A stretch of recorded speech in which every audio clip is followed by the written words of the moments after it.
Impfstoffe, Lager und Tests voll im Fokus. Die Vorbereitungen auf die nächste Pandemie scheinen im vollen Gange zu sein. Seit der letzten Corona-Pandemie oder auch Gesundheitskrise scheint die Welt komplett im Daueralarmmodus zu sein. Kaum ein Tag vergeht, ohne dass die Menschheit vor neuen Bedrohungen gewarnt wird. Sei es der Klimawandel, sei es ein möglicher dritter Weltkrieg oder eben eine erneute Pandemie. Und es gab ja schon gewisse Politiker bzw. auch Menschen, die damals schon 2020 gesagt haben, das nächste Jahrzehnt wird das Jahrzehnt von Pandemien. Nun rücken aber auch wieder bekannte Mahner in den Vordergrund, die eindringlich vor neuen Pandemien warnen. Besonders die Vogelgrippe steht im Fokus und die Vorbereitungen laufen auch Hochtouren.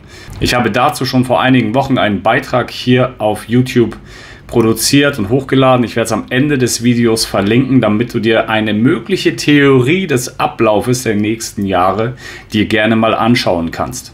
Denn vorbereitet zu sein, beziehungsweise auch mal was davon gehört zu haben, kann ja niemals verkehrt sein.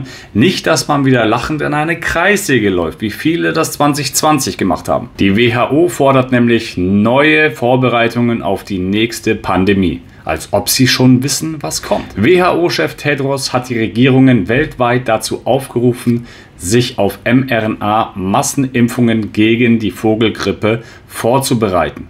Laut einem am 29. Juli 2024 veröffentlichten WHO-Bericht zieht die Impfkampagne auf die Entwicklung von mRNA-Injektionen gegen den H5N1-Stamm ab.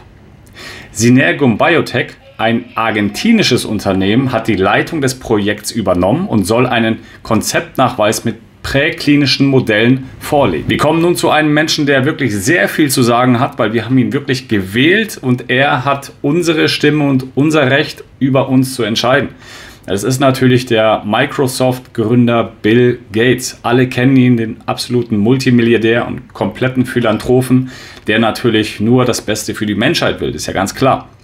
Er unterstützt natürlich auch arme Länder mit seinen Polio-Impfungen und mehr. Und dementsprechend ist das doch eine richtig tolle Sache. Du darfst auch gerne mal reinschreiben, was du dazu sagst, aber sei clever. Pandemien als neue Normalität. Tatsächlich, das hat er damals gesagt. Auch Microsoft-Gründer Bill Gates meldete sich nun aber auch wieder zu Wort und bezeichnete Pandemien als Teil der neuen Normalität. In einem Interview mit der Süddeutschen Zeitung erklärte er, dass eine Pandemie wie Covid-19 zur Normalität gehöre. Ähnlich wie Naturkatastrophen oder eben auch der Klimawandel. Gates betonte die Notwendigkeit globaler Zusammenarbeit bei der Entwicklung von Impfstoffen und anderen Maßnahmen zur Pandemievorsorge. Ich persönlich finde es immer sehr schade, dass man Milliarden in solche Stoffe steckt, in solche Entwicklungen. Ich würde es klasse finden, wenn man Milliarden in Gesundheitswesen investiert, indem man Vorbeugung betreibt. Wie entstehen Krankheiten? Was kann ich dafür tun, dass ich nicht krank werde? Wissensvermittlung, damit mehr Menschen einfach wissen, wie sie in der Eigenverantwortung mehr für sich und für ihre Gesundheit tun können.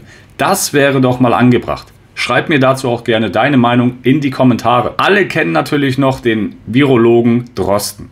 Und nun warnt er auch wieder vor der Geflügelgrippe. Denn der Virologe Prof. Dr. Christian Drosten warnte kürzlich vor der Geflügelgrippe H5N1, die das Potenzial für neue Pandemien habe.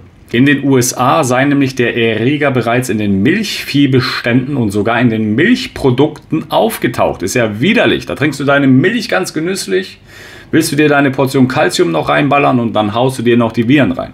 Meine Güte. Drosten forderte die USA auf, entschlossen zu handeln und infizierte Bestände zu isolieren sowie Hygienemaßnahmen zu ergreifen. Hört sich ja erstmal vernünftig an. Globale Überwachung und Forschung. Der WHO-Chef Tedros betonte die Notwendigkeit einer verstärkten Überwachung von Influenza-Viren bei Tieren. Nur so könne man Veränderungen erkennen, die das Risiko von Ausbrüchen bei Menschen erhöhen können. Tedros rief alle Länder dazu auf, grenzüberschreitende Proben und Gensequenzen auszutauschen, um mehr Forschung zur Vogelgrippe zu betreiben. Impfstoffe und Pandemielager. Ein Impfstoff gegen die Vogelgrippe existiert bereits. 15 EU-Staaten haben kürzlich einen Vertrag abgeschlossen. Deutschland gehört bisher nicht zu den Unterzeichnern, könnte jedoch auf eigene Initiative diese Impfstoffe bestellen. Auch BioNTech und Moderna arbeiten an der mRNA-Technologie gegen H5N1. Die ersten Bundesländer in Deutschland rüsten auf, dazu gehören Bayern und Rheinland-Pfalz.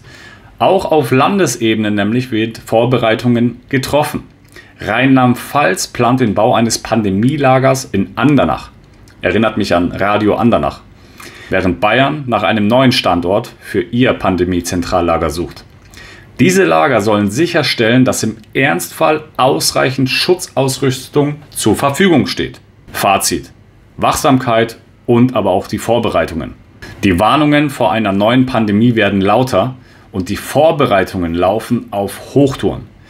Impfstoffe, Tests und weitere Schutzmaßnahmen stehen im Fokus. Schutzmaßnahmen können auch Masken sein. Wir wissen zwar, dass das nicht ganz so die effektive Methode ist, auch gerade bei Kindern nicht. RKI-Files, Stichwort. Aber es ist natürlich ganz wichtig, im Ernstfall gewappnet zu sein. Es bleibt abzuwarten, wie sich die Situation entwickelt. Doch eins ist ganz klar sicher: Die Welt darf nicht unvorbereitet sein. Und ich, aus meiner Sicht, kann dir nur empfehlen, dass du selber deine Schutzmaßnahmen triffst, dass du selber in die Eigenverantwortung gehst, denn das ist wirklich das Einzige, was du steuern kannst. Es ist nicht immer die Außenwelt, nein, es ist deine innere Welt. Du darfst niemandem die Schuld geben, dass dein Leben so ist, wie es ist. Wenn die da draußen verrückt spielen müssen, heißt das nicht, dass du mitspielen musst. Wenn die Masse da draußen in die Kreissäge läuft, bedeutet das nicht, dass das richtig ist. Denn statistisch gesehen hat die Masse niemals recht.